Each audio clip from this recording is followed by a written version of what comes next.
The elastic limit of a metal is 400 upon pi mega pascal. Elastic limit दे रखी है कितनी, 400 pi mega pascal. Elastic limit, इसका मतलब ये हो गया it is stress. Okay, stress कितनी दे रखी है, 400 pi mega pascal. Mega pascal को पास्कल में चेंज करूंगा, कितना आ जाएगा, 400 pi into 10⁶ pascal. Okay, if a rod of this metal is to support a 484 Newton load without exceeding it's elastic limit. ध्यान देना, इस एक सेंटेंस से ये क्लियर हो रहा है कि without exceeding the elastic limit, इसका मतलब ये है कि यहां पर हुक्स लॉ वैलिड नहीं होगा, क्योंकि हुक्स लॉ वैलिड होता है up to the elastic limit, और इलास्टिक लिमिट उसने मैक्सिमम दे रखी है यहां तक, लेकिन उसने ये बोला है कि इससे ज्यादा भी आपने बढ़ाया हुआ है लोड, लेकिन उसकी इलास्टिक लिमिट नहीं बढ़ाई है।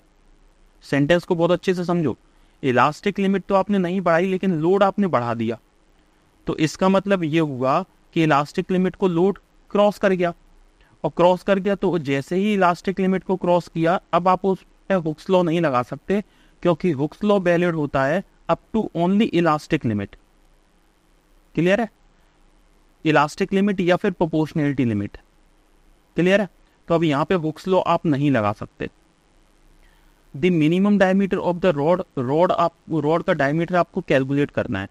तो देखिए, स्ट्रेस आपको दे रखी है, स्ट्रेस जब आपको दे रखी है, आपको लोड दे रखा है, लोड एफ कितना दे रखा है, डेट इज 484 न्यूटन, राइट। अब हम जानते हैं कि स्ट्रेस इज इक्वल्स टू क्या होता है, स्ट्रेस इज इक्वल्स टू होता है फोर्स अपॉन एरिया। अगर स्ट्रेस मैक्सिमम है, मैक्सिमम कब तक, up to the elastic limit तक, तो ये मैक्सिमम स्ट्रेस है, यानी इसे मैं मैक्सिमम लिख सकता हूं, क्योंकि up to the elastic limit तक है।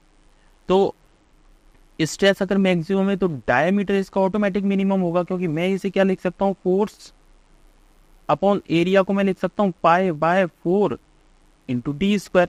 तो डी ऑटोमेटिक मिनिमम हो गया, क्योंकि इससे इनवर्स का रिलेशन है, तो ये मैक्सिमम होगा तो ये मिनिमम होगा। क्लियर। अब मैं यहाँ पे स्ट्रेस की वैल्यू पुट कर रहा हूँ। स्ट्रेस मुझे कितना दे रखा है, 400 upon pi into 10⁶ is equals to, force मुझे कितना दे रखा है, 484 इंटू 4 अपॉन पाई की वैल्यू कितनी है, 22/7 इंटू डायमीटर मुझे कैलकुलेट करना है D square.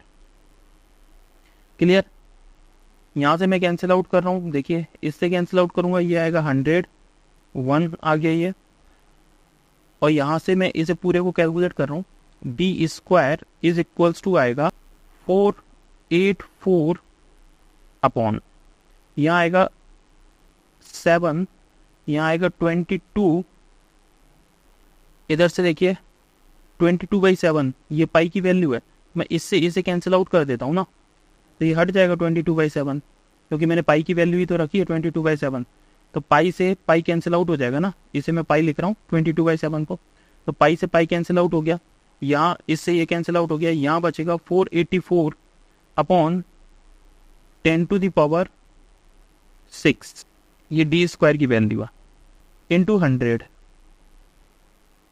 Is equals to, यहाँ से डायमीटर मेरे पास कितना आ जाएगा, D square is equals to 4.84 into 10⁻⁻6, ये 100 से मैंने डिवाइड दे दिया तो ये 4.84 हो गया। यहाँ डायमीटर इज इक्वल्स टू आ जाएगा, जब इसका मैं रूट निकालूंगा तो ये आ जाएगा 2.2 mm।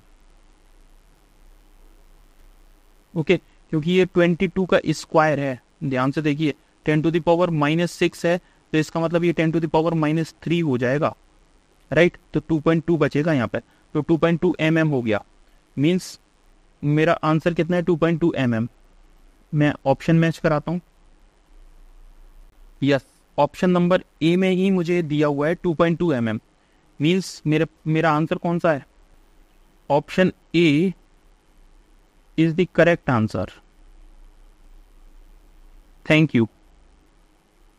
प्लीज